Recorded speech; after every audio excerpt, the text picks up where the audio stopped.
Hello everyone, my self Dipesh Vaishnav. और आज हम स्टार्ट करने वाले हैं एटॉमिक स्ट्रक्चर, जो कि क्लास 11th का चैप्टर नंबर 2 है। ठीक है, और काफ़ी अच्छा चैप्टर है। और क्यों अच्छा इसलिए बन जाता है क्योंकि इसका आइडिया कहीं ना कहीं मतलब जो बच्चे साइंस में अच्छे थे और जिनको साइंस बहुत अच्छी लगती थी, ठीक है, वो 9th क्लास में उन्होंने पढ़ा होगा। तो स्ट्रक्चर ऑफ एटम जो है वो काफ़ी इंटरेस्टिंग सा चैप्टर है। इसमें अपन पढ़ते हैं कि अलग अलग साइंटिस्ट आते हैं, वो एटम्स के बारे में डिस्कवरीज करते हैं। ठीक है, यही पढ़ा था आपने 9th में कि कौन आया था। थॉमसन आया था। थॉमसन के बाद कौन आया था। थॉमसन के बाद रदरफोर्ड आया था। रदरफोर्ड के बाद कौन आया था, बोहर आया था।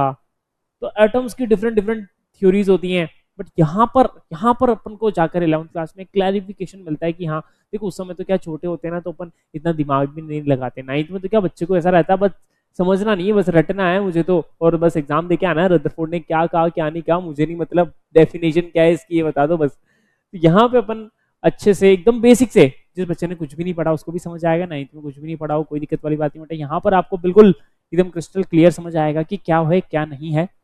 तो स्टार्ट करने जा रहे हैं atomic structure, that is structure of atom. आपके चैप्टर का नाम है, लेक्चर नंबर 1 है। आज अपन यहाँ पर इंट्रोडक्शन पढ़ेंगे एटम के बारे में। एटम क्या है ये सब जानते हैं क्या, नहीं जानते तो मैं बता दूं। एटम जो है एक इनडिविजिबल पार्टिकल होता है। ठीक है ना, जो आपने मैटर पढ़ा होगा, मैटर मैटर पढ़ा था। मैटर क्या है, मैटर की 3 स्टेट्स होती हैं, सॉलिड, लिक्विड और गैस। ठीक है ना, फिर वो मिक्सचर आता है, होमोजीनियस, हेटेरोजीनियस वगैरह वगैरह, ये सब चीजें पढ़ी थी बेसिक से। वैसे ही मैटर ही क्या है, it is a type of atom. ठीक है, जिसको आप फर्दर डिवाइड नहीं कर सकते बेटा, वो एक एटम है, वो एक परमाणु है। हिंदी में परमाणु बोलते हैं इसको, परमाणु सॉरी ये तो बम हो गया, बम नहीं एटम है ये। एटम बम मतलब क्या हो गया, एटम का ही तो बम होता है, जैसे हाइड्रोजन एटम का बम बनता है। ठीक है, न्यूक्लियर जो रिएक्शंस होती है, यूरेनियम वगैरह, उनके एटम बम बनते हैं। तो एटम्स होते हैं वो, उन्हीं के बम बनाए जाते हैं, तो एटॉमिक बम बोलते हैं उन्हें। ठीक है, तो एटम्स क्या है, एक इनडिविजिबल पार्टिकल है जिसको आप फर्दर डिवाइड नहीं कर सकते हो। ठीक है, दैट इज द एटम। और एटम एक स्मॉलेस्ट यूनिट है। एटम कैसा होता है, क्या होता है, कैसा दिखता है, कैसे कैसे उसकी डिस्कवरी हुई, वो आज अपन यहाँ पर डिस्कस करने वाले हैं बेसिक्स। स्टार्ट करते हैं अपना चैप्टर। तो पहला चीज जो अपन पढ़ने वाले हैं, दैट इज एटम क्या होता है। तो each element is composed of smallest particle, यानी कि हर एक एलिमेंट जो है वो कंपोज्ड है एक स्मॉलेस्ट पार्टिकल से, जिसको अपन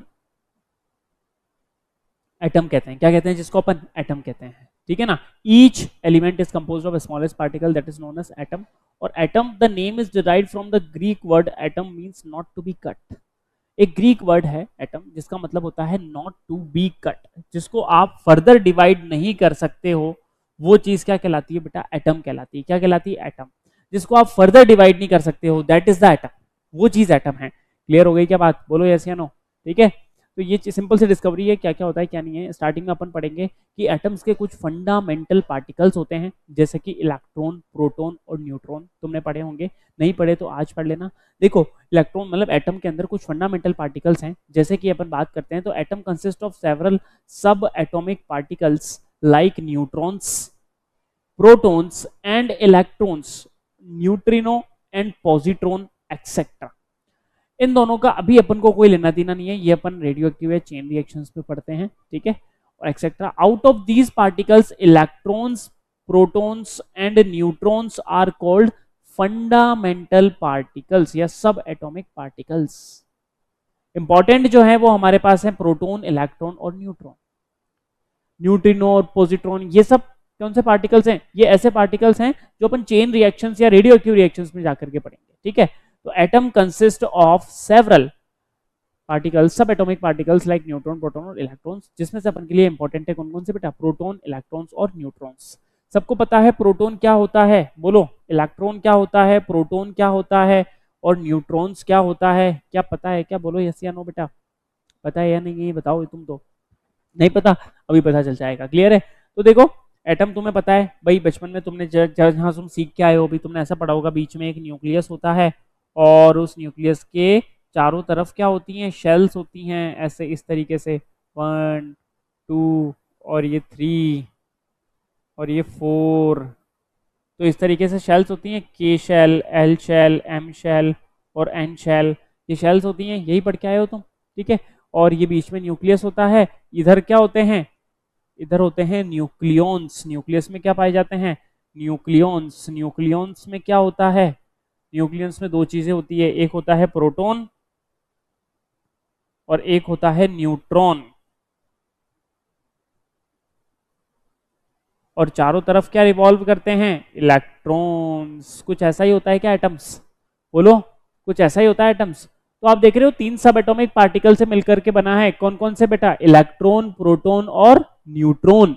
इन तीनों से मिलकर के कहीं ना कहीं आपका एटम बना हुआ है। क्लियर हो गई बात? अब अपन जो स्टार्ट करने जा रहे हैं वो है इलेक्ट्रॉन की डिस्कवरी। सबसे पहले इलेक्ट्रॉन किसने डिस्कवर किया, कैसे डिस्कवर किया, ये अपन को पढ़ना है, इंपॉर्टेंट है, एनसीईआरटी में है, गिवन है। तो इलेक्ट्रॉन जो है बेटा वो डिस्कवर्ड बाय जे थॉमसन। किसने डिस्कवर्ड किया था?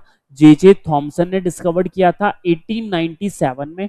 And it is a negatively charged particle. Electron को क्या माना गया है? नेगेटिवली चार्ज्ड पार्टिकल माना गया है। यानी कि इसका चार्ज कैसा होता है? नेगेटिव होता है, तो नेगेटिवली चार्ज पार्टिकल माना गया है। कैथोड रे एक्सपेरिमेंट किया गया इसको डिस्कवर करने के लिए, ठीक है ना, विलियम क्रूक्स ने। कैथोड रे एक्सपेरिमेंट में क्या होता है कि बेटा एक ग्लास ट्यूब होती है। क्या होती है? एक ग्लास ट्यूब होती है। ध्यान से समझना आप, इस तरीके की दिखती है वो। देखो, ये आपके पास एक ग्लास ट्यूब होती है और इस ग्लास ट्यूब के अंदर air at very low pressure अपन रख देते हैं। क्लियर हो गई क्या बात? बोलो। और एक लगाते हैं, मतलब बैटरी को, मतलब यहाँ से ग्लास वायर में एक वायर डालते हैं और इधर वायर डालते हैं, यहाँ एक प्लेट लगा देते हैं, यहाँ भी एक प्लेट लगा देते हैं। क्लियर है बात? अच्छा, पॉजिटिव पार्ट से कनेक्टेड प्लेट एनोड कहलाती है, नेगेटिव पार्ट से कनेक्टेड प्लेट कैथोड कहलाती है। और ये एक डिस्चार्ज ट्यूब होती है ग्लास की, इस तरीके से। क्लियर है क्या बात? और ये वैक्यूम पंप होता है जो यहाँ पर वैक्यूम वाला एनवायरनमेंट क्रिएट करता है। तो एक ग्लास ट्यूब होती है, ध्यान से समझना, एक ग्लास ट्यूब होती है जहां पे आप बैटरी कनेक्ट कर देते हो वायर से। एक पॉजिटिव प्लेट लगा दी आपने और एक ये तो आपने क्या लगा दी? पॉजिटिव प्लेट लगा दी। और एक आपने क्या लगा दी यहाँ पर बेटा? नेगेटिव प्लेट लगा दी। यानी कि एक तो आपने एनोड लगा दिया और एक आपने कैथोड यहाँ पर लगा दिया है। Am I clear? बोलो। अब क्या होगा, जैसे ही आप यहाँ पर हाई वोल्टेज जनरेट करोगे, जैसे ही आप यहाँ पर हाई वोल्टेज जनरेटर, मतलब इसको हाई वोल्टेज मतलब स्विच ऑन करोगे, तो देखा क्या गया कि नेगेटिव पार्ट यानी कि कैथोड से कुछ इनविजिबल सी रेज हैं जो एनोड की तरफ ट्रैवल कर रही हैं। किसकी तरफ ट्रैवल कर रही हैं? ऐसे डॉट डॉट डॉट फॉर्म में दिखेगी, एनोड की तरफ ट्रैवल कर रही है और एक ग्रीनिश ग्लो दे रही है। मतलब एनोड पे आपको ग्रीनिश ग्लो देखने को मिला, कैथोड पे नहीं मिला। कैथोड पे नहीं मिला, एनोड पर एक ग्रीनिश ग्लो देखने को मिला। ठीक है, इसका मतलब कुछ ऐसा है जो कैथोड से एनोड की तरफ आ रहा है। बात समझ पा रहे हो क्या? मतलब ऐसा कुछ है जो कि बेटा कैथोड से किसकी तरफ आ रहा है? एनोड की तरफ मूव कर रहा है। तभी तो अपन को एनोड की तरफ ग्रीनिश ग्लो दिख रहा है, कैथोड की तरफ नहीं दिख रहा है। बात समझ आ रही है क्या? तो इस एक्सपेरिमेंट से अपन को क्या पता चला कि भाई यहाँ पर अपने पास हाई वोल्टेज जनरेटर लगा था, अपन ने ऑन किया, तो एक अपना पार्ट था एनोड और एक अपना पार्ट था कैथोड। तो कैथोड पे, मतलब कैथोड की तरफ से कुछ रेज हैं इनविजिबल सी जो कि एनोड की तरफ जाके ग्रीनिश ग्लो दे रही हैं। बाद में जब स्टडी किया गया तो पता चला कि यार कैथोड से तो एनोड की तरफ एक ही चीज आ सकती है, दैट इज नेगेटिवली चार्ज्ड। क्योंकि एनोड पर तो वही आएगा ना जो उसका, भाई एनोड पर पॉजिटिव चार्ज क्यों आएगा? वो तो खुद पॉजिटिव है, तो एनोड पर कौन आएगा? नेगेटिव चार्ज आएगा। मतलब कुछ नेगेटिव पार्टिकल्स हैं जो कि कैथोड से ट्रैवल करते हुए एनोड की तरफ आ रहे हैं। बात समझ रहे हो क्या? एक वेव की फॉर्म में उनको कैथोड रेज नाम दिया गया। क्या नाम दिया गया? Cathode rays. क्या नाम दिया गया बेटा उनको? कैथोड रेज उनको नाम दिया गया, जो कि नेगेटिवली चार्ज रेज थी, बाद में पता चला। क्लियर हो गई बात? तो इस तरीके से इलेक्ट्रॉन की, मतलब ये एक इलेक्ट्रॉन्स की रेज है जो कि बहुत ही हाई स्पीड से कैथोड से एनोड की तरफ मूव कर रही है। ठीक है, ये अपन को पता चला। नेक्स्ट आप देखोगे कुछ प्रॉपर्टीज हैं कैथोड रेज की। क्या क्या प्रॉपर्टीज है, मतलब कैथोड रेज आप कैसे डिफाइन करोगे कि वो कैथोड रेज है, उसकी क्या क्या प्रॉपर्टीज समझ में आई? तो देखो, electric effect of electric field on cathode rays. उस डिस्चार्ज ट्यूब के बीच में अगर आपने पॉजिटिव और नेगेटिव एक इलेक्ट्रिक फील्ड लगा दी, तो कैथोड रेज क्योंकि नेगेटिवली चार्ज थी, नाम ही कैथोड मतलब नेगेटिवली चार्ज रेज है, तो वो पॉजिटिव की तरफ अट्रैक्ट हो पा रही थी, यहाँ पे ग्रीनिश ग्लो कर देगी। इसका मतलब हाँ वो डेविएट होती है इलेक्ट्रिक फील्ड के अंदर। बात समझ गए क्या? इलेक्ट्रिक फील्ड के अंदर क्या हो सकती है? डेविएट हो सकती है। दूसरा, अगर कैथोड रेज को एक मतलब एक मैकेनिकल इफेक्ट भी डालती है, वो मैकेनिकल मतलब मान लो एक पंखा जैसा आपने लगा दिया तो पहले तो उसकी परछाई वो उधर बना देगा, मतलब ये एनोड से आपने एक पंखा बना दिया और कैथोड रेज उस पर डाल रहे हो तो एक शेडो आपको दिखता हुआ उधर, मतलब टेस्ट ट्यूब के मतलब वो डिस्चार्ज ट्यूब के उधर आपको देखने को मिलेगा। प्लस अगर ये फैन को घुमा भी सकती है, एक फ्री फैन है तो कैथोड रेज उसको घुमा भी सकती है। आप देखते हो ट्यूबलाइट होती है, ट्यूबलाइट वो अच्छा आज वाली ट्यूबलाइट तो जैसे एलईडी वाली ट्यूबलाइट आती है, बट पहले एक ट्यूबलाइट आया करती थी गोल सी जिसमें वो व्हाइट व्हाइट सा पाउडर आता था, उसको अपन जिंक सल्फाइड बोलते हैं। आप देखते हो उसके अंदर कुछ नहीं होता, कोई वायर वायर कुछ नहीं होता, फिर भी ट्यूबलाइट चमकती है, क्यों चमकती है? क्यों? क्योंकि वहां पे भी क्या होता है, कैथोड रेज आती है और जब वो जिंक सल्फाइड वाले पाउडर से टकराती है इधर उधर एनोड की तरफ जाते हुए, तब वो स्पार्कलिंग करती है और वो स्पार्कलिंग से ही ट्यूबलाइट रोशनी देती है। बात समझ आई क्या? तो ये चीज होती है। तो कैथोड रेज मैकेनिकल इफेक्ट भी प्रोड्यूस करती है, आप देखो शेडोज वगैरह बनाती है, जो भी उसके पास में आता है उसका। तो प्रॉपर्टीज क्या है भैया? Cathode rays travel in straight line, cathode rays produce mechanical effect as they rotate the wheel, जिस पाथ में अभी अपन ने देखा, consist of negatively charge particle called as electron, और cathode rays travel with high speed, बहुत ही high speed से ये ट्रैवल करती है। और cathode raise cause fluorescence, fluorescence अभी समझ गए ग्रीनिश ग्लो क्यों आ रहा था, क्योंकि फ्लोरोसेंस क्रिएट किया उसने, क्या क्रिएट किया? फ्लोरोसेंस क्रिएट किया। तो डिस्कवरी ऑफ इलेक्ट्रॉन समझ आए क्या बेटा? किसने डिस्कवर किया इलेक्ट्रॉन को? जे थॉमसन ने डिस्कवर किया। किसने डिस्कवर किया? जे थॉमसन ने। तो जे थॉमसन ने जब इलेक्ट्रॉन डिस्कवर किया तो उसने कहा कि भैया नेगेटिव वाली प्लेट से पॉजिटिव वाली प्लेट की तरफ कुछ रेज आ रही हैं, जिनको अपन क्या नाम देंगे? कैथोड रेज नाम देंगे। क्या नाम देंगे? कैथोड रेज नाम दिया जाएगा। और वो नेगेटिवली चार्ज हैं, इसलिए तो वो एनोड की तरफ यानी कि पॉजिटिवली चार्ज की तरफ आ रही हैं। क्लियर बात? नेक्स्ट अपन देखें तो प्रोटॉन की डिस्कवरी। अब प्रोटॉन किसने डिस्कवर किया? तो proton was discovered by Goldstein, Eugen, पूरा नाम है Eugen Goldstein, and it is positively charged particle. ये कैसा पार्टिकल है? एक पॉजिटिवली चार्ज पार्टिकल होता है। क्लियर है? इसमें भी इसके लिए जो एक्सपेरिमेंट किया गया है that is canal ray experiment performed by German scientist Eugen Goldstein in 1886। Same जैसे कि इलेक्ट्रॉन की डिस्कवरी हुई उसके बाद सेम सेटअप लगाया गया, ठीक है ना। The discovery of proton which happened after the discovery of electron further strengthen the structure of atom. Experiment Goldstein applied high voltage across a discharge tube which has a perforated cathode. मतलब कि इस बार क्या करा कि जो cathode ली ना इन्होंने, ये तो एनोड ले लिया, ये अपने पास क्या हो गया? एनोड ले लिया। बट एनोड के बाद यहाँ पे जो कैथोड ली गई है ये परफोरेटेड है। परफोरेटेड मतलब बेटा इसमें छोटे छोटे से होल्स है। तो अब क्या हुआ कि जब इस डिस्चार्ज ट्यूब के अंदर एक एक्सपेरिमेंट किया गया तो हुआ क्या कि हाई वोल्टेज जब इनको प्रोवाइड कराया गया तो परफोरेटेड कैथोड जो थी उसके अपोजिट साइड, मतलब बीच में लगा दी परफोरेटेड कैथोड, अपोजिट साइड एक रेड ग्लो दिख रहा था। क्या दिख रहा था? एक रेड ग्लो दिख रहा था। मतलब फ्लोरोसेंस लगाया था तो उस फ्लोरोसेंस पे अगर पॉजिटिव रेज जाकर के टकराई होंगी तो रेड ग्लो दिखेगा। तो इसका मतलब क्या है कि इन होल्स में से कहीं ना कहीं कुछ पार्टिकल्स हैं तो जो उधर जाकर के रेड ग्लो दे रहे हैं। भाई ये चालू नहीं है तब तो नहीं दे रहे, मतलब वोल्टेज लगाया तब दिया, मतलब अब ये चीज कैथोड के अपोजिट साइड हो रही है। इसका मतलब पॉजिटिव वाली साइड से यानी एनोड वाली साइड से कुछ चीज आ रही है। तो फिर बाद में लगा कि वो क्या है? कुछ पॉजिटिव पार्टिकल्स हैं, क्योंकि कैथोड की तरफ तो कौन आ सकता है? पॉजिटिव पार्टिकल्स ही आ सकते हैं क्या? भाई कैथोड की तरफ तो पॉजिटिव, और एनोड की तरफ तुम्हें पता है कौन आ सकते हैं? Negative particle, cathode rays. But cathode की तरफ एनोड रेज ही आ सकती है, पॉजिटिव पार्टिकल की रेज ही आ सकती है।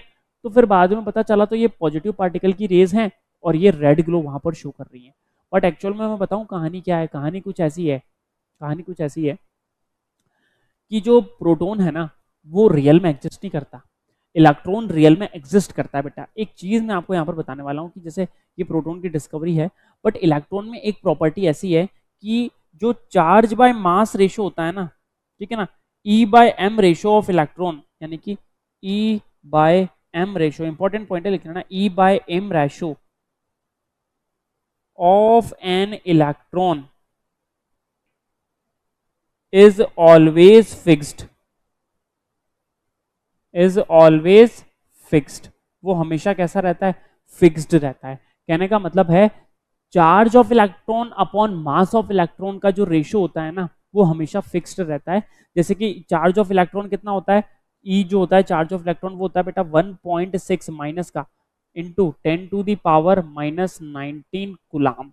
ये होता है चार्ज ऑफ इलेक्ट्रॉन। याद करना, न्यूमेरिकल समझ नहीं आएंगे, आगे न्यूमेरिकल करेंगे तो चार्ज याद होना चाहिए। बचपन में याद नहीं करा, कोई बात नहीं, अभी याद कर लो। -1.6 इंटू 10⁻⁻⁻ -19 मास ऑफ इलेक्ट्रॉन वो होता है बेटा 9.1 इंटू 10⁻⁻31 kg, किलोग्राम्स के अंदर। बात समझ गए क्या? 9.1 इंटू 10⁻⁻31 kg, तो वो होता है मास ऑफ इलेक्ट्रॉन। ई बराबर charge of electron that is 1.6 into 10⁻⁻19 coulombs. और ई बाई एम रेशो, मतलब क्योंकि एक्चुअल में पता है इलेक्ट्रॉन तो एटम के चारों ओर घूम रहा है, वो रियल में उसका एग्जिस्टेंस है, रियल में उसका एग्जिस्टेंस होता है, ठीक है ना। बट प्रोटॉन जो है वो रियल में एग्जिस्ट नहीं करता है। प्रोटॉन क्या है? एक वैकेंसी है बेटा, ध्यान से अभी समझना धीरे धीरे। तो चार्ज अपन मास रेशो हमेशा कैसा रहेगा? ऑलवेज फिक्स्ड कांस्टेंट रहेगा। बट अगर अपन प्रोटॉन की बात करें ना, तो प्रोटॉन में क्या है कि ये एक्चुअल में कोई पॉजिटिव चार्ज एग्जिस्ट करता ही नहीं है। पॉजिटिव चार्ज पता है क्या है?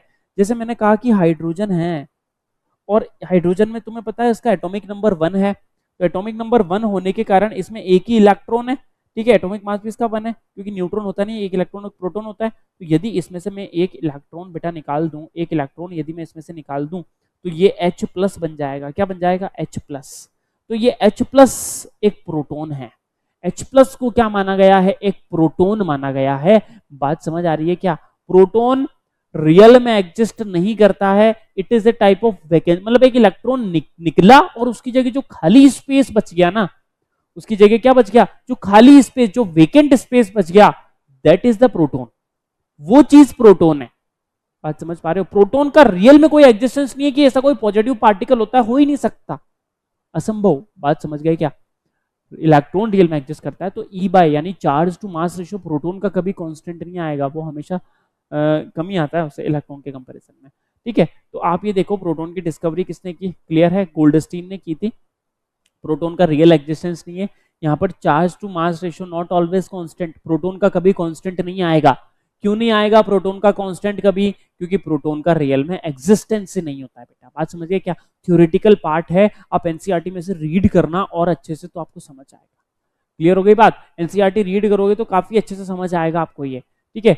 एक्सपेरिमेंट वगैरह ये सब, ठीक है ना। अभी तो मैंने यहाँ पे समझा दिया है, बाकी डिटेल मतलब जो भी मैंने बोला है थ्योरेटिकल पार्ट वो एनसीईआरटी में आप पढ़ना, वो जरूर अच्छा मिलेगा। क्लियर है बात? चलो नेक्स्ट आप देख सकते हो न्यूट्रॉन। बेटा न्यूट्रॉन की डिस्कवरी ही नहीं है हमारे पास, न्यूट्रॉन जो है वो चैडविक ने डिस्कवर किया था। डायरेक्ट याद करना है, किसने? जेम्स चैडविक ने। किसने डिस्कवर किया था? जेम्स चैडविक ने। क्या डिस्कवर किया था? न्यूट्रॉन डिस्कवर किया था। आज समझ आ रही है क्या? जेम्स चैडविक ने न्यूट्रॉन डिस्कवर किया था। इलेक्ट्रॉन ई का देखो एब्सोल्यूट चार्ज कितना होता है? -1.6 इंटू 10⁻⁻19, ठीक है। मैं यहाँ पे लिख देता हूँ, इलेक्ट्रॉन का जो चार्ज है वो यहाँ पर लिखा हुआ है -1.6 इंटू 10⁻⁻19 कूलम, और जबकि प्रोटॉन का जो चार्ज है वो प्लस हो जाता है। आप खुद देखो ना, जो चार्ज इलेक्ट्रॉन का है वही चार्ज प्रोटॉन का है, कुछ चेंज हुआ नहीं हुआ ना, ठीक है। बस नेगेटिव पॉजिटिव हुआ। +1.6 इंटू 10⁻⁻19 होता है, ठीक है ना। न्यूट्रॉन का बेटा कोई चार्ज नहीं होता है, 0 होता है। मास अपन बात करें तो इलेक्ट्रॉन का मास कितना होता है, ठीक है। इलेक्ट्रॉन का मास की अगर अपन बात करें तो वो इलेक्ट्रॉन का होता है 9.1 इंटू 10⁻⁻31 kg में, और प्रोटॉन का हमारे पास 1.67 इंटू 10⁻⁻27 kg में। न्यूट्रॉन का भी प्रोटॉन के बराबर ही होता है 1.67 इंटू 10⁻⁻27 kg में था। बात समझ आ गई क्या? बोलो क्लियर है?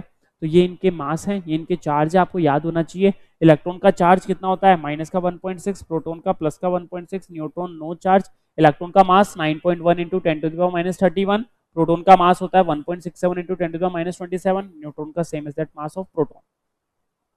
Is that clear? बोलो इज दैट क्लियर? तो ये कुछ फंडामेंटल पार्टिकल्स की डिस्कवरी थी, ठीक है ना।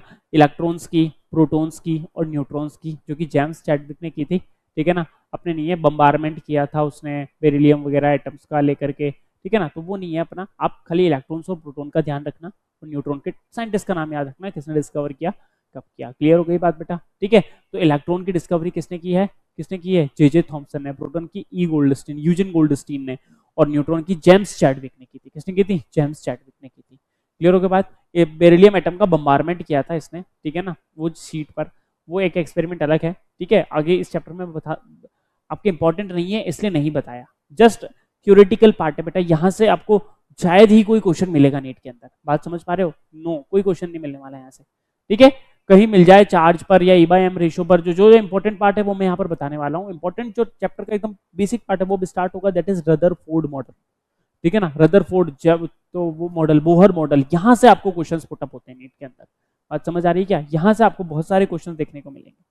तो मॉडल्स ऑफ एटम में सबसे पहले हमारे पास आता है थॉमसन मॉडल। वैसे तो डाल्टन की एक एटॉमिक थ्योरी है, डाल्टन ने बस ऐसा कहा था कि एटम जो है वो मैटर ही क्या होता है, एटम होता है, इंडिविजिबल पार्टिकल होता है, वगैरह वगैरह, ये सब चीजें कही थी। सबसे पहले थॉमसन आया। थॉमसन का मॉडल थोड़ा सा ऐसा था, उसने इसके मॉडल को अपन प्लम पुडिंग मॉडल भी बोलते हैं या वाटरमेलन मॉडल भी बोलते हो, आपको याद हो तो थॉमसन ने क्या कहा? थॉमसन ने कहा कि Thomson was the first proposed to detailed model of an atom.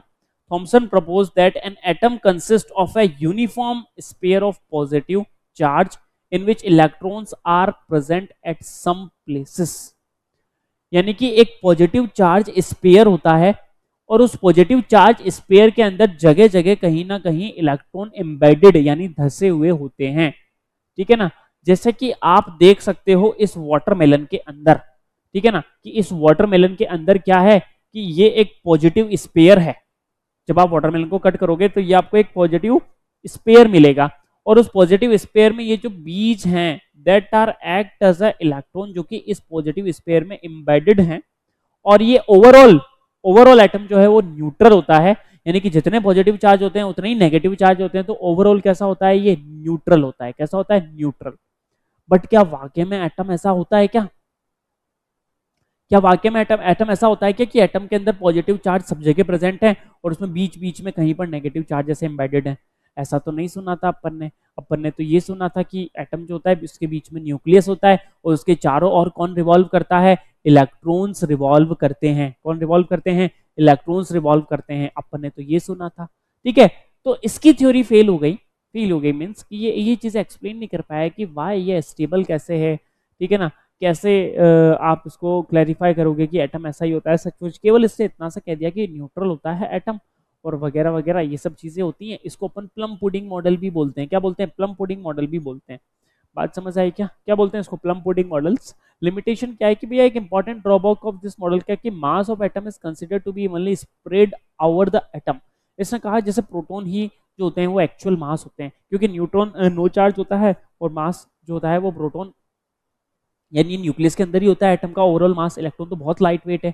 तो कहीं ना कहीं इसने कह दिया कि एटम का जो पूरा मास है वो स्प्रेड होता है, बट एक्चुअल में ऐसा नहीं होता है। एक्चुअल में अपन को पता है कि जो मास है इलेक्ट्रॉन का वो बीच में कंसंट्रेटेड होता है न्यूक्लियस के अंदर, ठीक है। वो अपन थ्योरी सही बाद में ऐसा, ठीक है। वो तो साइंटिस्ट थे, साइंटिस्टों ने कहा कि ऐसा ऐसा क्यों है।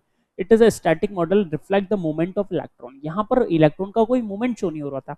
अब मुझे एक बात बताओ, जैसे बॉन्ड बनते हैं, आयनिक बॉन्ड्स बनते हैं, वहां पे इलेक्ट्रॉन वगैरह ट्रांसफर होते हैं, कोवेलेंट बॉन्ड में शेयर होते हैं, तो यहाँ तो इलेक्ट्रॉन मूवमेंट ही नहीं कर रहा, तो बेचारा वो शेयर कहाँ से करेगा, वो ट्रांसफर कहाँ से करेगा? समझ पा रहे हो? तो कहीं ना कहीं ये एटम जो है बिल्कुल स्टेबिलिटी हो गई, या फिर किसी भी मायने से ये कुछ एक्सप्लेनेशन नहीं दे पा रहा था अच्छा सा कि आखिर में एटम ऐसा ही होता है क्या। क्या मेरी बात क्लियर है? चलो नेक्स्ट पढ़ा अपन ने। अब जो इंपॉर्टेंट मॉडल आया वो आया बेटा Rutherford alpha particle scattering experiment. क्या आया? मतलब रदरफोर्ड आया साइंटिस्ट, ठीक है ना, एक बहुत ही बड़ा साइंटिस्ट, अच्छा साइंटिस्ट था। इसने कहा कि भैया मैं एक एक्सपेरिमेंट करता हूँ। इसने क्या एक एक्सपेरिमेंट किया? वो एक्सपेरिमेंट क्या था, ध्यान से सुनना। ये तो बना रखा है, बाकी एक्सप्लेनेशन में डिटेल में मैं आपको बताऊं।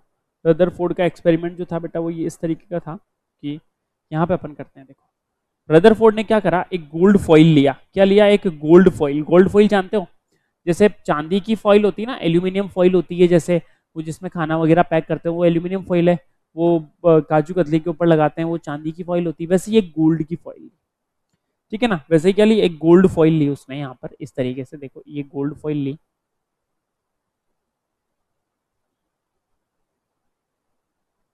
ठीक है। और गोल्ड फॉइल पर उसने क्या करा कि एक यहाँ पर अल्फा पार्टिकल का सोर्स लिया। क्या लिया? यहाँ पर एक अल्फा पार्टिकल का सोर्स, यहाँ पे एक अल्फा पार्टिकल सोर्स।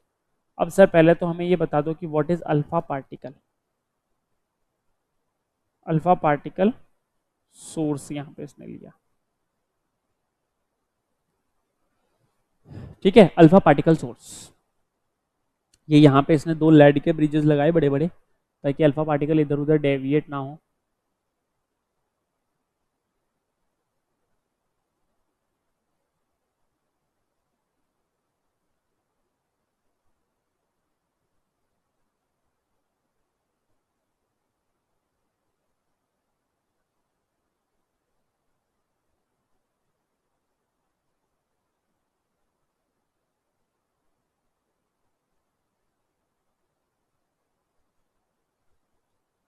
और चारों तरफ ना एक स्क्रीन लगाई हूँ इस तरीके से, गोल स्क्रीन इसने चारों तरफ लगाई। ये गोल स्क्रीन डिटेक्ट करेगी कि अल्फा पार्टिकल कहाँ जा रहे हैं कहाँ नहीं जा रहे।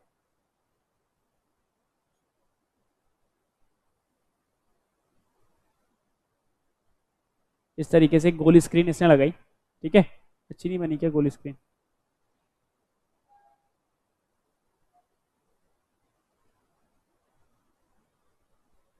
ये देखो, ये वाली गोल स्क्रीन इस तरीके से इसने लगाई यहाँ पर डिटेक्ट करने के लिए, ठीक है। इधर भी लगाई, पीछे की साइड भी थी मतलब।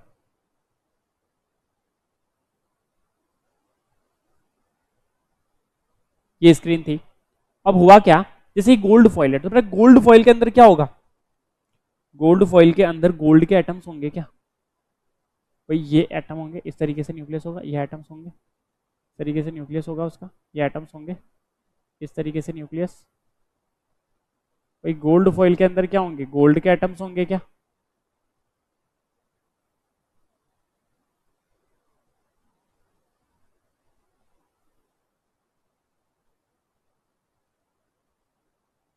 ये 9th में आपके एनसीईआरटी में बना हुआ, अभी आप 11th में एनसीईआरटी में देखना ऐसा डायग्राम बना हुआ है, ठीक है। तो ये गोल्ड के एटम्स होंगे यहाँ पर। ये क्या लिया इसने? गोल्ड फॉइल लिया है यहाँ पर, गोल्ड फॉइल।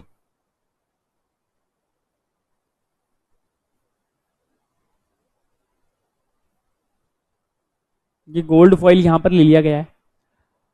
होता क्या है, अल्फा पार्टिकल होते हैं। अल्फा पार्टिकल क्या होता है, तो ध्यान से रखना बेटा, हीलियम एटम होता है, helium atom, helium helium helium के अंदर हीलियम का एटॉमिक नंबर कितना है? 2 है। तो अब इसमें से आप 2 इलेक्ट्रॉन माइनस कर दो, 2 इलेक्ट्रॉन थे 2 ही निकाल दिए, तो ये He2+ बन जाएगा। क्या क्या बन जाएगा? He2+। इसी He2+ को, यानी कि केवल न्यूक्लियस बचा हीलियम का, that is nucleus of helium बचा केवल, क्योंकि इलेक्ट्रॉन तो चले गए। न्यूक्लियस ऑफ हीलियम, इसी को क्या बोला जाता है? इसी को क्या बोला जाता है? अल्फा पार्टिकल बोला जाता है। क्या बोला जाता है बेटा? इसी को अल्फा पार्टिकल। बात समझ गए क्या? हीलियम के न्यूक्लियस को ही क्या बोला जाता है? अल्फा पार्टिकल बोला जाता है।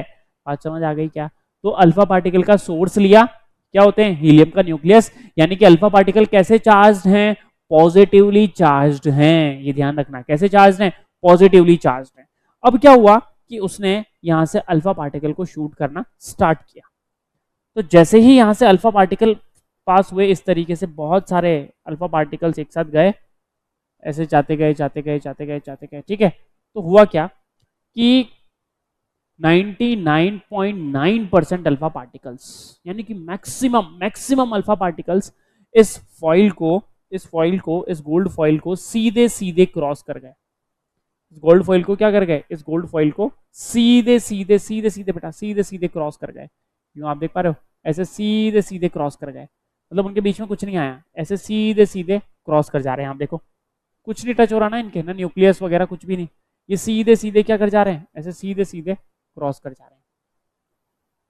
ये देखो, ऐसे सीधे सीधे अल्फा पार्टिकल, मतलब 99.9% अल्फा पार्टिकल सीधे सीधे क्रॉस कर गए, सीधे सीधे गोल्ड फॉइल को।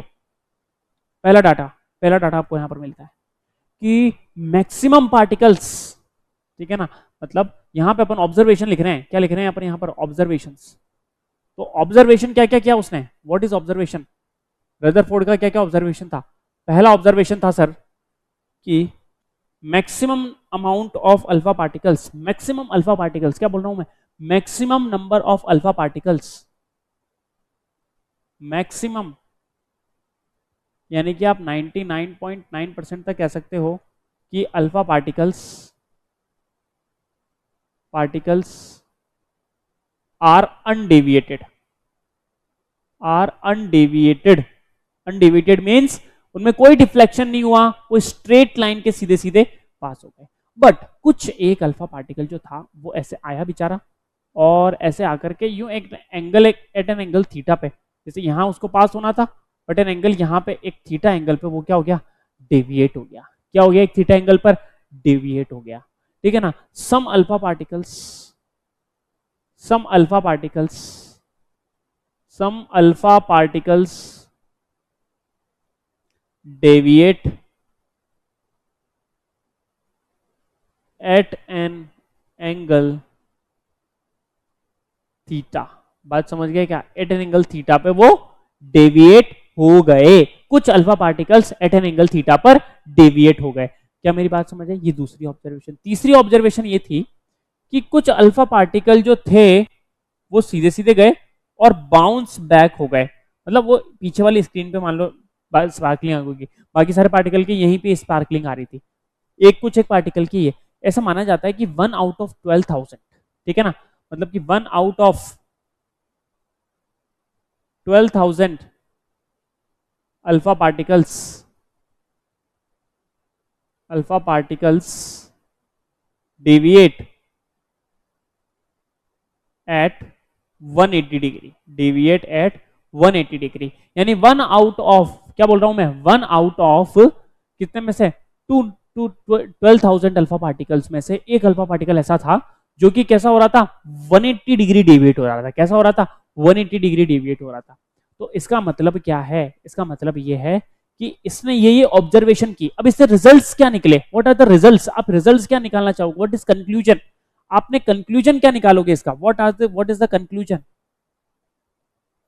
तो कंक्लूजन यहां पर ये निकलेगा कि मोस्ट, मतलब ये एटम थे ना भैया, यहां पर गोल्ड के एटम ही तो थे, अब एटम पे ही तो अल्फा अल्फा पार्टिकल डाले हैं, ठीक है।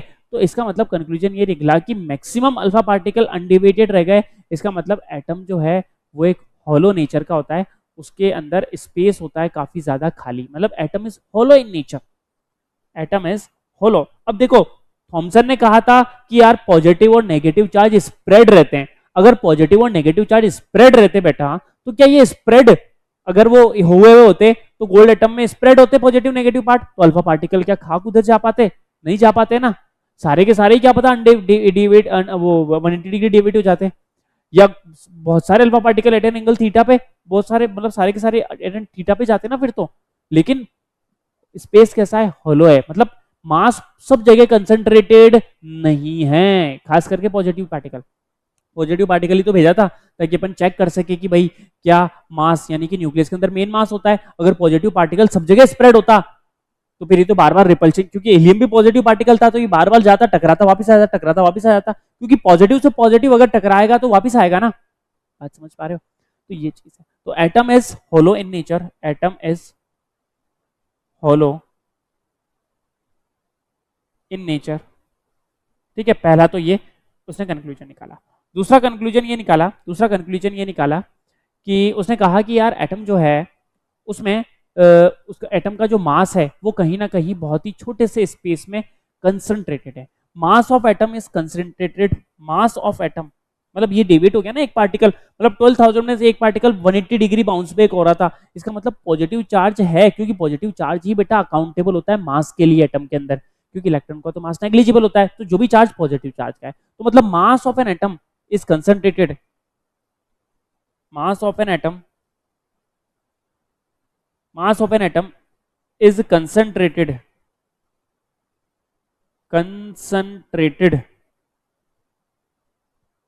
at very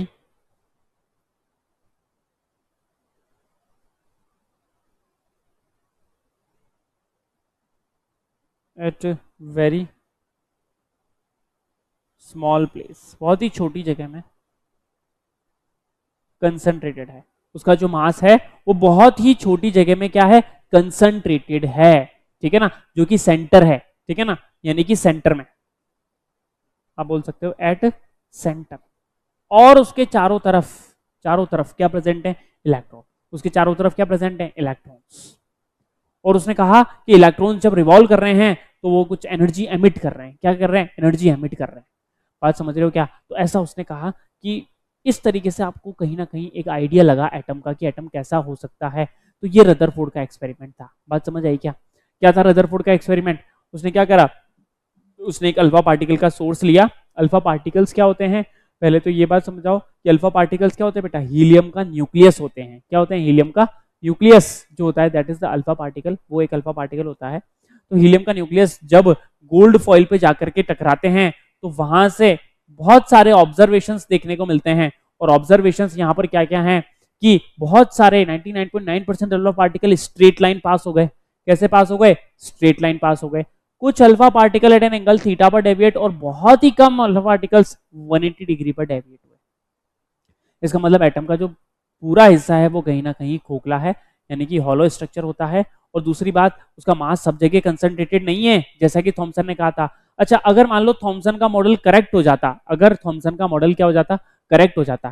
फॉर एग्जाम्पल, अगर अपन माने कि थॉमसन का एटॉमिक मॉडल जो है वो करेक्ट है, करेक्ट हो जाता, तो फिर अल्फा पार्टिकल एक्सपेरिमेंट में आपको क्या देखने को मिलता है ये बताओ मुझे। तो अगर थॉमसन का मॉडल करेक्ट हो जाता, यानी कि थॉमसन की जो थ्योरी थी वो अगर सही साबित हो जाती, तो अगर वो थ्योरी सही साबित हो जाती तो आप मुझे बताओ कि आपको किस तरीके का यहां पर ऑब्जर्वेशन देखने को मिलता।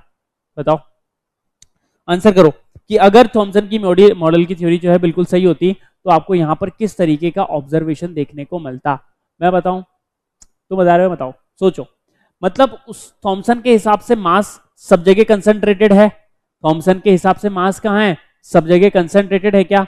तो इसका मतलब अगर अल्फा पार्टिकल्स यहां से टकराते, मतलब अल्फा पार्टिकल्स यहां पे टकरा रहे हैं, तो टकराने की वजह से मतलब अगर मास क्योंकि कंसंट्रेटेड है तो ये जैसे अगर हॉलो नहीं होता तो सेम स्पीड से पास नहीं होते।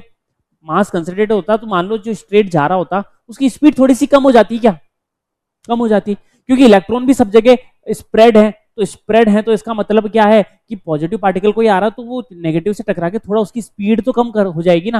मतलब एक तो क्या है ध्यान से सुनना, एक पॉजिटिव पार्टिकल है यहाँ पे नेगेटिव पार्टिकल है, मतलब कुछ भी नहीं है, ये पॉजिटिव पार्टिकल सीधा स्ट्रेट लाइन हाई स्पीड से जाएगा। लेकिन अगर बीच में मैंने नेगेटिव पार्टिकल रख दिया और पॉजिटिव पार्टिकल को पास कर रहा हूं तो कहीं ना कहीं ये जाएगा तो थोड़ा सा अट्रैक्ट होकर यूं डेविएट होकर के जाएगा। क्या इसका मतलब उसकी स्पीड लैग करेगी क्या, लैग क्वेश्चन आया हुआ ये जेईई मेंस में एक बार, कि अगर थॉमसन का मॉडल सही हो जाता, अगर थॉमसन का मॉडल सही हो जाता तो Rutherford alpha particle scattering experiment में आपको क्या चेंज देखने को मिलता। तो जो अल्फा पार्टिकल्स थे उनकी स्पीड कहीं ना कहीं क्या हो जाती, लैग कर जाती। लैग मींस उनकी स्पीड थोड़ी सी कम हो जाती, वो सीधे के सीधे हाई स्पीड से पास आउट नहीं हो पाते। तो ये हमारा कंक्लूजन था। तो ये रदरफोर्ड ने एटॉमिक मॉडल दिया अपना, उसके अंदर उसने ये सब बातें कही, तो याद रखने वाली बातें हैं, ठीक है ना, पॉइंट्स हैं, थ्योरेटिकल पार्ट है, कोई मतलब नहीं है इसका। एक्सपेरिमेंट और कॉन्सेप्ट समझ आया तो अच्छी बात है। चलो, और मैं एक चीज यहाँ पर बताने वाला हूँ, लिमिटेशन क्या है। लिमिटेशन को जिस तरीके से है ध्यान से सुनना कि it do not obey Maxwell theory of electrodynamics, charge particle in attractive field revolve emits its energy, so its loop is reduce and collide with nucleus. भाई मैक्सवेल एक साइंटिस्ट आया, कौन आया, मैक्सवेल एक साइंटिस्ट आया। मैक्सवेल ने कहा कि भैया मुझे बताओ रदरफोर्ड, उसने कहा चल इधर इधर, उसने कहा रदरफोर्ड को इधर, बहुत होशियार बन रहा है, एक्सपेरिमेंट करेगा तो कौन सा, अल्फा पार्टिकल एक्सपेरिमेंट करेगा, अच्छी बात है। तो रदरफोर्ड ने कहा एक दिमाग में एक थ्योरी बिठाई कि एटम जो है उसमें एक न्यूक्लियस होता है, ठीक है ना, और उसके अंदर प्रोटॉन है, जाहिर सी बात है, और वही उसका मास बनाते हैं, प्रोटॉन ही पूरा, और जो कि बहुत ही छोटी सी जगह में कंसंट्रेटेड होता है बीच के अंदर, और उसके चारों तरफ इलेक्ट्रॉन्स अट्रैक्टेड रहते हैं, उसके चारों तरफ रहते हैं, वो घूम रहे हैं। आप यूं मानो एटम को कि जैसे ये क्या नाम है, ये एक बड़ा सा रूम है, ठीक है ना, ये बड़ा सा रूम है, हॉल है, वो एक एटम है, और सुई होती है, सुई के ऊपर वाली जो पॉइंट है वो उसको आप बीच में रख दो रूम के, तो वो एक न्यूक्लियस है। इतना डिफरेंस होता है। मतलब आप देखोगे ना तो साइज ऑफ एटम, अगर मैं आपको बताऊं साइज ऑफ एटम जो है, साइज ऑफ एटम वो होता है 10⁻⁻10 मीटर, यानी एंगस्ट्रॉम में होता है। आप 10 एंगस्ट्रॉम मान सकते हो, उसको 1 एंगस्ट्रॉम मान सकते हो। और साइज ऑफ न्यूक्लियस जो है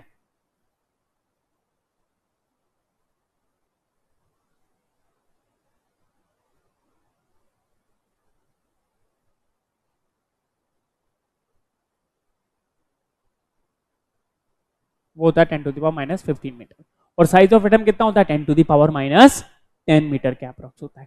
तो ये हमारे को कहीं ना कहीं रदरफोर्ड ने, मतलब आप देखो साइज का डिफरेंस कितना वेरी कर रहा है, 1 लाख गुना छोटा है न्यूक्लियस, के कंपैरिजन में 5 जीरो आ गए ना, लाख गुना छोटा है। तो अब ये मैक्सवेल ने कहा कि भैया इधर आ तू इधर आ।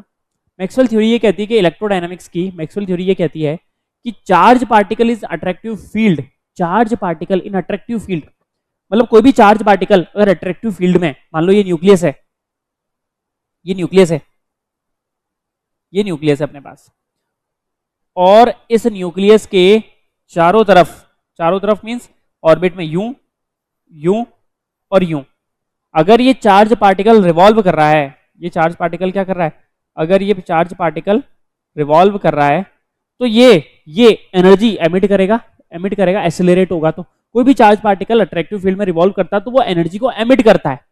तो अब ये बेचारा कभी ना ये एनर्जी एमिट करता है, ये रिवॉल्व कर रहा है, एनर्जी एमिट करी, फिर इससे एनर्जी एमिट करी, तो ये बेचारा कभी ना कभी तो, जैसे ये न्यूक्लियस है और यहां पे मैंने बना दिया क्या, ये मान लो आउटर ऑर्बिट वाला इलेक्ट्रॉन है, इस तरीके से ये आउटर ऑर्बिट में घूम रहा है, सर्कल अच्छा क्यों नहीं बन रहा है, ये रहा, ये सर्कल मेरा अच्छा बन गया। इसने कहा कि यदि ये इलेक्ट्रॉन रिवॉल्व कर रहा है, यदि ये इलेक्ट्रॉन क्या कर रहा है, रिवॉल्व कर रहा है, तो ये एनर्जी को एमिट कर रहा है। जाहिर सी बात है, कोई भी चार्ज पार्टिकल अगर एक्सेलरेट करेगा तो एनर्जी एमिट करेगा, तो ये अगर एनर्जी एमिट कर रहा है तो कभी ना कभी तो इसकी एनर्जी खत्म होगी ना दादा। तो अब इसकी एनर्जी अगर कभी ना कभी खत्म हो जाएगी तो फिर ये धीरे धीरे ऑर्बिट को छोटा करेगा, और ये धीरे धीरे अगर ऑर्बिट को छोटा करेगा तो एक समय आने पर ये क्या होगा, छोटा ऑर्बिट ऐसे होते होते होते होते, होते ये न्यूक्लियस में गिर जाएगा। तो ऐसे तो एटम अनस्टेबल हो जाना चाहिए, बट फिर भी एटम कैसा होता है, स्टेबल। तो it does not explain the stability of atom, ये एटम्स की स्टेबिलिटी को नहीं समझा पाया कौन, रदरफोर्ड। क्या नहीं समझा पाया, डू नॉट एक्सप्लेन, यहां पे लिखना पड़ा do not explain, do not, ऐसा क्यों हुआ ये समझा ही नहीं पाया, डू नॉट एक्सप्लेन स्टेबिलिटी। बात समझ गए क्या, ये किसको एक्सप्लेन नहीं कर सकता, स्टेबिलिटी को एक्सप्लेन नहीं कर सकता है, ऐसा रदरफोर्ड ने कहा। क्या मेरी बात क्लियर है क्या, बोलो। बस यही था रदरफोर्ड का मॉडल जो इंपॉर्टेंट था अपने लिए, और एग्जाम में से क्वेश्चन जरूर आ सकता है। क्यों, असेसन रीजन में आ चुका है कई बार, ठीक है ना, जेईई मेंस में भी आ चुका है, नीट में भी आ चुका है। तो that is the theoretical part and important for exam point of view. तो एक बार मैं फिर से बता देता हूँ अपन ने क्या क्या पढ़ा। स्टार्टिंग में अपन ने आज पढ़ा कि अपन स्ट्रक्चर ऑफ एटम स्टार्ट कर रहे हैं, और जो एटम है वो क्या होता है तुम्हें सबको पता है, ठीक है, ठीक है बच्चे। तो इतना तो अब तक तो, अभी जब मैं इस पूरी क्लास को लेने के बाद तो समझ आ गया होगा एटम क्या है, ठीक है, थोड़ा बहुत आइडिया। हालांकि एक्चुअल मॉडल बोहर ने दिया था, Bohr atomic model is most important, उसी के न्यूमेरिकल आते हैं, उसी के सब कुछ आते हैं बोहर्स मॉडल के। बात समझ आई क्या, चलो। तो बोहर्स मॉडल में हमारे को बहुत सारी चीजें पढ़नी है, अभी तो केवल अपन ने यही चीजें पढ़ी है। आपने पढ़ा फंडामेंटल पार्टिकल की डिस्कवरी, तो सबसे पहले आपके किसकी डिस्कवरी पड़ी, इलेक्ट्रॉन की डिस्कवरी। इलेक्ट्रॉन किसने डिस्कवर किया, जीजे थॉमसन ने। कौन सा experiment, cathode ray discharge tube experiment, बस इतना सा याद रखना है। E/m रेशो सेम होता है इलेक्ट्रॉन का, यानी चार्ज टू मास रेशो, क्योंकि वो रियल में एग्जिस्ट करता है। उसके बाद कौन आया, प्रोटॉन। प्रोटॉन की डिस्कवरी किसने दी, यूजन गोल्डस्टीन ने की। सेम एक्सपेरिमेंट किया, ठीक है ना, बस परफोरेटेड कैथोड लिया। क्या याद रखना है आपको, यहाँ पर कैथोड जो था वो परफोरेटेड था। और क्या क्या मैं जो बोल रहा हूं, प्रोटॉन रियल में एग्जिस्ट करते हैं क्या, नहीं सर, प्रोटॉन रियल में एग्जिस्ट नहीं करते हैं। प्रोटॉन एक गैसीय आयंस होते हैं, वो गैस पर डिपेंड करेंगे कि कौन सी गैस है। तो आप कुछ सोचो ना कि डिफरेंट गैस होगी, जैसे H+ है, He2+ हो जाएगा, LH3+ हो जाएगा, ठीक है। मतलब कहने का मतलब, ध्यान से समझो मैं कहना क्या चाह रहा हूं, कि हाइड्रोजन था, एक इलेक्ट्रॉन था, निकाल दिया, प्रोटॉन बन गया, ठीक है। हीलियम है, 2 इलेक्ट्रॉन होते हैं तो दोनों निकाल दिए, तो ये भी एक प्रोटॉन बन गया। बात समझ रहे हो क्या। तो हाइड्रोजन का मास अलग है, हीलियम का मास अलग है। मैं कह रहा हूं कि चार्ज भले ही सेम है, चार्ज ऑफ प्रोटॉन भले ही सेम है, EP आप लिख लो, चार्ज ऑफ प्रोटॉन भले ही सेम है, लेकिन mass of gases helium hydrogen अलग अलग होंगी ना, तो charge to mass ratio proton का कभी कांस्टेंट नहीं आ सकता, इलेक्ट्रॉन का ऑलवेज कांस्टेंट रहता है, बिकॉज इलेक्ट्रॉन रियल में एग्जिस्ट करता है। इलेक्ट्रॉन जो है वो रियल में एग्जिस्ट करता है। नेक्स्ट चीज जो अपन पढ़ने वाले हैं यहाँ पर, अपन ने देखा कि इनके चार्जेस और इनके मासेस बहुत ही इंपॉर्टेंट है। अगर आपको ये याद नहीं हुए ना, तो आप समझ रहे हैं ना कि आपको कुछ नहीं याद होने वाला। मतलब न्यूमेरिकल्स के पॉइंट ऑफ व्यू से ये चीज जो है बहुत ज्यादा इंपॉर्टेंट है। न्यूमेरिकल के पॉइंट ऑफ व्यू से क्या है, ये चीज बहुत ज्यादा इंपॉर्टेंट है। क्लियर हो गई बात, तो ये याद करने की है। नेक्स्ट चीज जो अपन ने पढ़ी, इलेक्ट्रॉन का चार्ज -1.6 × 10⁻19, मास 9.1 × 10⁻31, प्रोटॉन का चार्ज +1.6 × 10⁻19, मास 1.6 × 10⁻27, ये kg में है, किलोग्राम्स में, ठीक है ना। ग्राम्स में भी आप कन्वर्ट कर सकते हो इनको, कोई दिक्कत वाली बड़ी बात नहीं है। ठीक है, इनटू कर दो बस 1000 से। और न्यूट्रॉन का चार्ज 0 होता है, न्यूट्रल होता है। कैसा होता है? न्यूट्रल। इसमें कोई चार्ज नहीं होता, इस पे कोई चार्ज नहीं होता है, ये न्यूट्रल होता है। और मास जो है वो प्रोटॉन के बराबर होता है बेटा, कितना? 1.67 इंटू 10⁻27 kg। तो ये डाटा अभी भी पहली क्लास में याद कर लो, ताकि आपको इस चैप्टर में कहीं भी इलेक्ट्रॉन का चार्ज, इलेक्ट्रॉन का मास, प्रोटॉन का चार्ज, प्रोटॉन का मास बार बार देखना ना पड़े, क्योंकि आगे जाके बोहर एटॉमिक मॉडल आएगा, उसमें अपन क्वेश्चंस करेंगे, और क्वेश्चंस करते वक्त इलेक्ट्रॉन का चार्ज, प्रोटॉन का चार्ज, इलेक्ट्रॉन का मास, प्रोटॉन का मास, ये सब चीजें परेशान कहीं ना कहीं करने वाली है। तो आज ही याद कर लेंगे है तो हमारे लिए बेटर रहेगा ना। बोलो। नेक्स्ट अपन ने पढ़ा थॉमसन मॉडल। तो थॉमसन मॉडल क्या था? Thomson was propose a detail model of, इसने वाटरमेलन मॉडल दिया। इसने कहा कि भैया मास जो है वो कंसंट्रेटेड नहीं है, मास जो वो स्प्रेड आउट होता है थ्रू द एटम। कैसा होता है? स्प्रेड आउट होता है, यानी कि फैला हुआ होता है। कैसा होता है? फैला हुआ होता है मास। और वाटरमेलन लाइक मॉडल दिया कि जैसे वाटरमेलन में दिख रहा सामने वाटरमेलन, ये रहा, ठीक है, ये रहा वाटरमेलन, ठीक है ना। वाटरमेलन में आप देख पा रहे हो कि ये जो पॉजिटिव स्पेयर है, इसके अंदर इलेक्ट्रॉन कहीं ना कहीं जगह जगह एम्बेडेड है। पॉजिटिव चार्ज भी फैला हुआ है, नेगेटिव भी इस तरीके से बीच की तरह फैला हुआ है। बट ऐसा नहीं होता एक्चुअल में। ऐसा होता तो सोचो, अल्फा पार्टिकल यूं जाता, पकड़ लेता नेगेटिव चार्ज, उसको पकड़ लेता ना नेगेटिव चार्ज उसको। जैसे अल्फा पार्टिकल इधर से क्रॉस करता, ये सारे बीज नगर नेगेटिव चार्ज की तरह एक्ट कर रहे हैं, जैसा कि थॉमसन ने बताया, तो पकड़ लेते अल्फा पार्टिकल को, जाने नहीं देते बेचारे को स्ट्रेट लाइन। चलो नेक्स्ट अपन ने पढ़ा लिमिटेशंस, इसकी पढ़ ली थी। अल्फा पार्टिकल स्कैटरिंग एक्सपेरिमेंट बहुत ही शानदार है, और इसको याद करना बहुत इंपॉर्टेंट है। ये मैंने डिटेल में आपको यहाँ पर समझा दिया कि अल्फा पार्टिकल एक्सपेरिमेंट अपन को क्या कहना चाहता है। एक अल्फा पार्टिकल का उसने सोर्स लिया। What is alpha particle? Alpha particle एक हीलियम का न्यूक्लियस है। अल्फा पार्टिकल क्या है? हीलियम का न्यूक्लियस है, जो कि गोल्ड फॉइल से पास हो रहा है। और गोल्ड फॉइल में गोल्ड के एटम्स हैं, जो मैंने यहाँ पर डिस्क्राइब कर दिए। ऑब्जर्वेशन उसने क्या क्या की कि भैया मैक्सिमम 99.9% अल्फा पार्टिकल अनडेविएटेड थे, सीधे के सीधे पास हो गए। और some alpha particle deviate at an angle theta, और 1 आउट ऑफ 12,000 अल्फा पार्टिकल जो थे वो डेविएट एट 180 डिग्री। ठीक है ना, पार्टिकल जो थे वो क्या हो रहे थे? Deviate at 180 degree. कंक्लूजन ये निकला कि atom is hollow in nature, mass of an atom is concentrated at very small place, जिसको न्यूक्लियस कहा गया, और उसके चारों तरफ कहीं ना कहीं इलेक्ट्रॉन उसकी फील्ड में अट्रैक्टेड है। ठीक है, और लिमिटेशंस क्या निकली इसकी? लिमिटेशंस ये निकली कि भैया मैक्सवेल आया और उसने कहा इधर आ इधर आ, तो कह रहा है कि न्यूक्लियस जो है वो बीच में, अच्छी बात है, इलेक्ट्रॉन उसके चारों तरफ है, वो भी अच्छी बात है। लेकिन अगर इलेक्ट्रॉन रिवॉल्व कर रहा है तो वो बेचारा कहीं ना कहीं एनर्जी एमिट कर रहा होगा ना, क्योंकि बिना एनर्जी के तो वो कैसे, मतलब एमिट करे हुए वो एनर्जी, कोई भी चार्ज पार्टिकल को आप एक्सेलरेट करोगे तो वो एनर्जी तो एमिट करेगा, ऐसा उसने कहा। तो उसने कहा कि चार्ज पार्टिकल अगर एनर्जी एमिट करेगा तो धीरे धीरे बेचारे की एनर्जी खत्म हो जाएगी, और वो धीरे धीरे अपने ऑर्बिट को स्मॉल करेगा ना, और ऑर्बिट को स्मॉल करते करते एक समय पे वो कहां जाएगा? सेंटर में आ जाएगा। और सेंटर में कौन बैठा है? सेंटर में बैठा है न्यूक्लियस। और फिर ऐसे तो एटम अनस्टेबल हो जाएगा। कहने का मतलब आपने क्या करा, एक आयरन की रॉड बनाई, वो बिखर गई, फिर बनाई बिखर गई, फिर बनाई बिखर गई। क्यों? क्योंकि एटम तो अनस्टेबल है। बात समझ पा रहे हो? एटम कैसा है? अनस्टेबल है। आयरन एक एटम ही तो है। कॉपर की रॉड बनाई, बिखर गई, बनाई बिखर गई। क्यों? क्योंकि एटम तो अनस्टेबल है। अगर इस अकॉर्डिंग देखें तो एटम कैसा है? अनस्टेबल है। तो वो स्टेबल क्यों है? वो क्यों नहीं डिस्ट्रॉय हो रहा? अपन रॉड बना रहे, रॉड ही क्यों रह रही है? तो वो चीज किसने एक्सप्लेन की? आगे बोहर ने एक्सप्लेन की। इसकी जो लिमिटेशन है वो बोहर ने समझाई कि भैया ऐसा ऐसा होता है, ऐसा क्यों नहीं होता, एटम अनस्टेबल क्यों नहीं होता, स्टेबल क्यों होता है। तो वो चीज बोहर में उनको पढ़नी है। तो आज अपन ने ये हमारा टॉपिक जो है कवर किया है, जिसमें अपन ने क्या क्या पढ़ा है, बहुत सारी चीजें पढ़ी हैं। क्या क्या पढ़ा है बताओ सर? बहुत सारी चीजों में अपन ने पढ़ा कि भैया इलेक्ट्रॉन की डिस्कवरी किसने की, प्रोटॉन की डिस्कवरी किसने की, न्यूट्रॉन की डिस्कवरी किसने की। ठीक है ना। एक एक्सपेरिमेंट है जो शायद मैं नेक्स्ट लेक्चर में लूंगा, Milton oil drop experiment, NCERT में गिवन है, बहुत ही शानदार एक्सपेरिमेंट है, वहां पर भी डिस्कवरी समझाई गई है। ठीक है, तो वो भी अपन पढ़ने वाले हैं। तो लिमिटेशंस यहाँ पर रदरफोर्ड मॉडल की अपन ने ली है, ये खत्म करते हैं इस लेक्चर को यहाँ पर। ठीक है, नेक्स्ट लेक्चर में अपन मिलते हैं बोहर एटॉमिक मॉडल के साथ। किसके साथ? बोहर एटॉमिक मॉडल के साथ। चलो, थैंक यू।